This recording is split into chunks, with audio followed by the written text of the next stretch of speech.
all our compatriots in the Philippines and the world.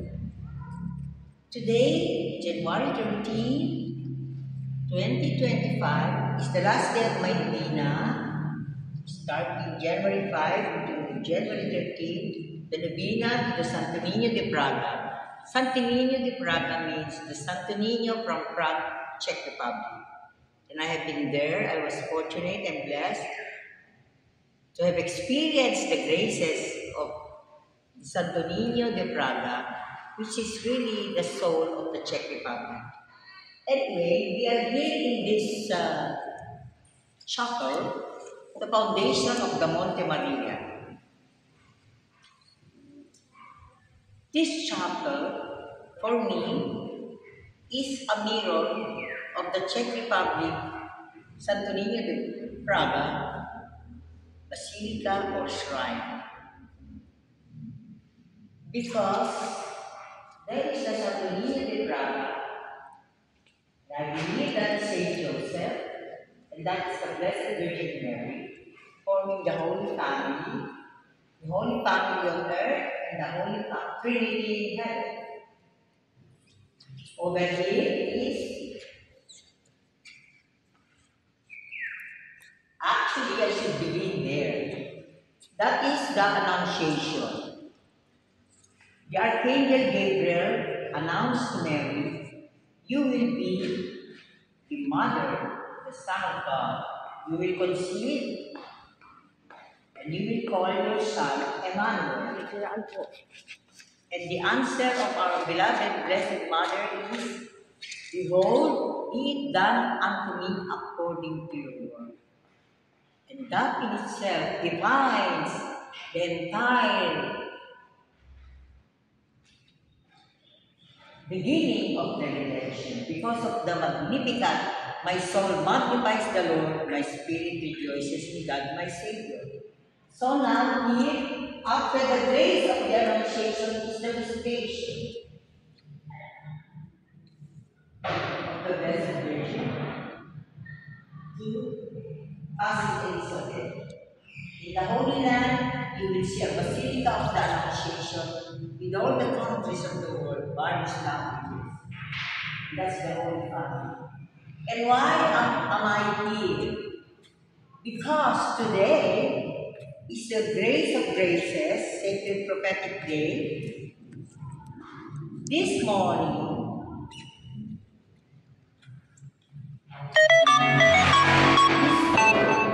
Santo Niño de Praga and the statue of Saint John Paul II, the interfaith, Saint John Paul II.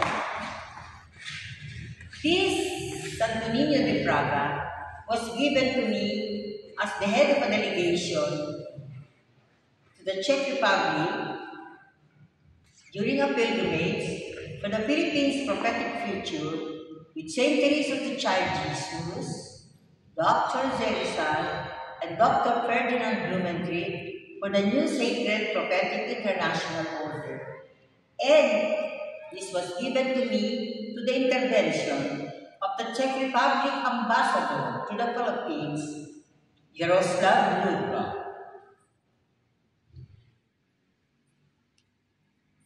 who and what led me to the discovery of this majestic chapel, the foundation of the Monte Maria.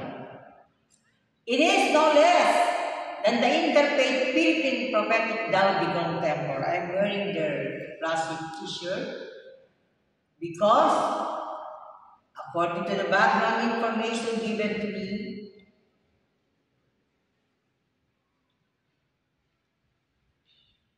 when Governor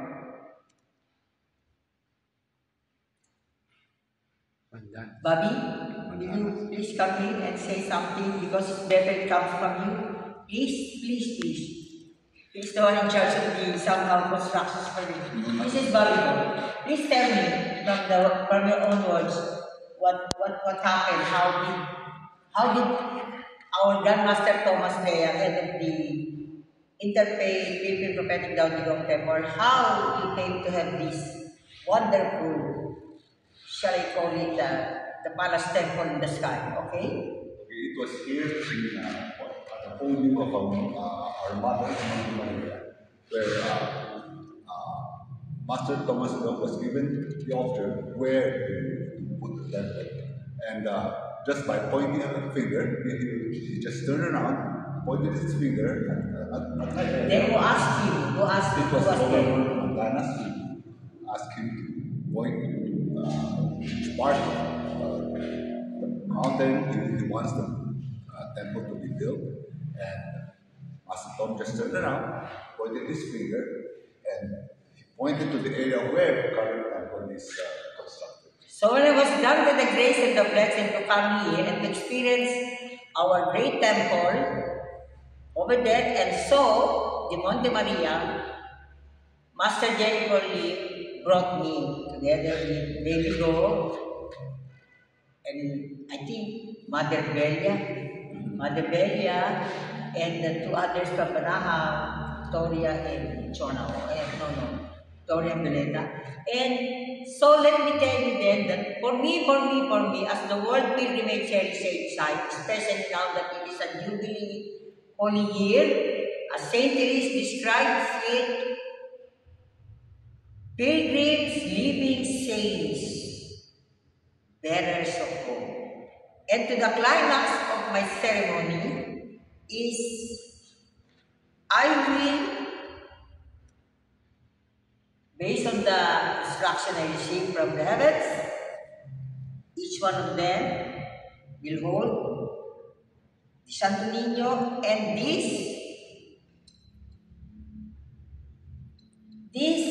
statue of Saint John Paul II. On October 22, 2024, I celebrated the feast of Saint Pope John Paul II in the Department of Interior and Local Government, Region 7, headed by Regional Director Ricardo T. Trabella. 21-22, the Daodigong Temple headed by Grandmaster Thomas Dea and I, we made a pilgrimage and workshop and ceremony. We went to the sacred, heroic, historical sites in Cebu City and ended in the place of Director Trabella.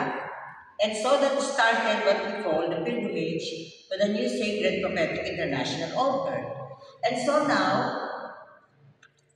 in this morning ceremony, we show the importance of the 9 statues offered in the temple, together with Helen Lily and Abigail Licop. So now the mothers and now the fathers here. And so, I have no doubt that my pilgrimage from Interfaith Philippine Daodigong Temple and now in the chapel of the Santo Niño de Praga that serves as the foundation of the Monte Maria will obtain sacred prophetic graces, January 13, 2025 in the Philippines for the world, because the project is Philippines Transfiguration Covenant Country for the world to be proclaimed in Saint Therese of the Child Jesus Film Productions. And now may I call on I will now hold the camera, and so each one will offer one by one. The 3 of you now here, Bobby, and I will take the camera, and you, Charlie, will please, each one of you will offer, hold it. And as you offer, we will consecrate for every leader, citizen, and community in the Philippines and the world. I think what will happen is like this.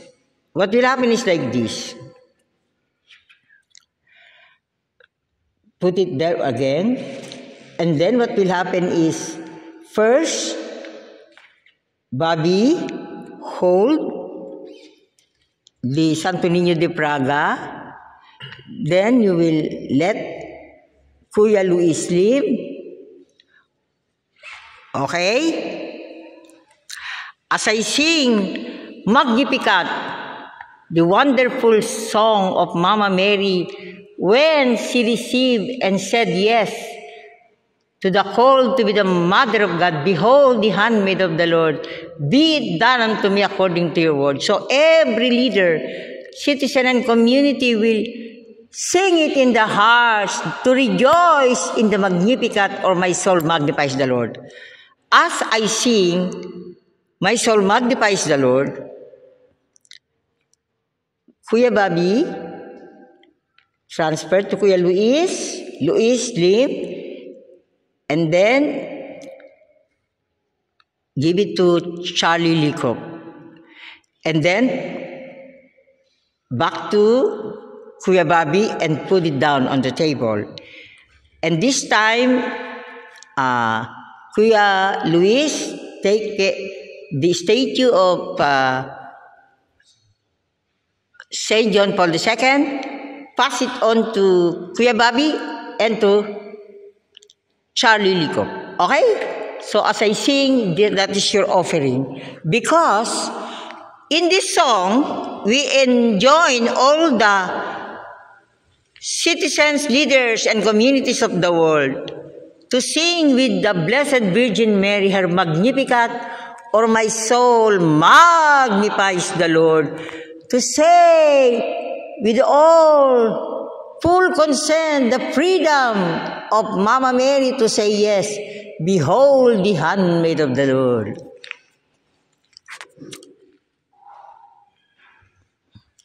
My soul magnifies the Lord, my spirit rejoices in God, my Savior.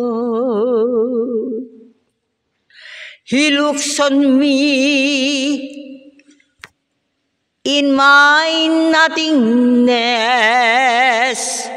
henceforth all ages shall call me blessed.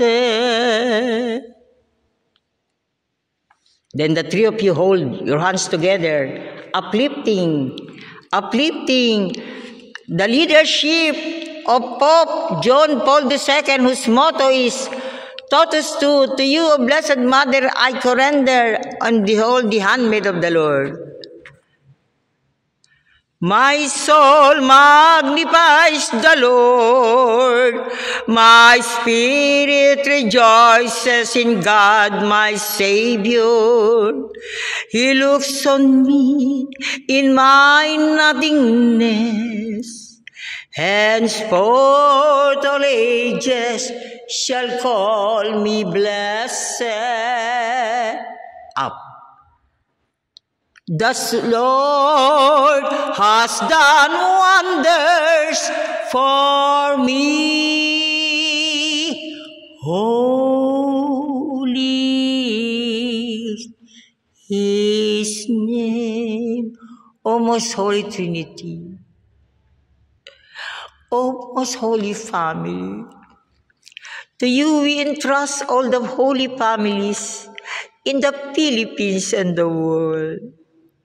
The basic unit of society, where there are holy families, there will be holy nation, holy civilization.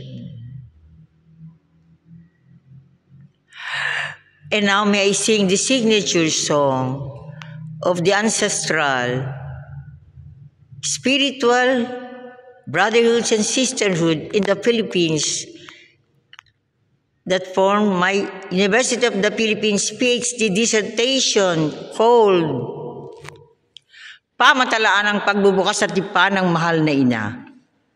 Ito naman ang hawakan nyo. Ito naman ang itaas nyo.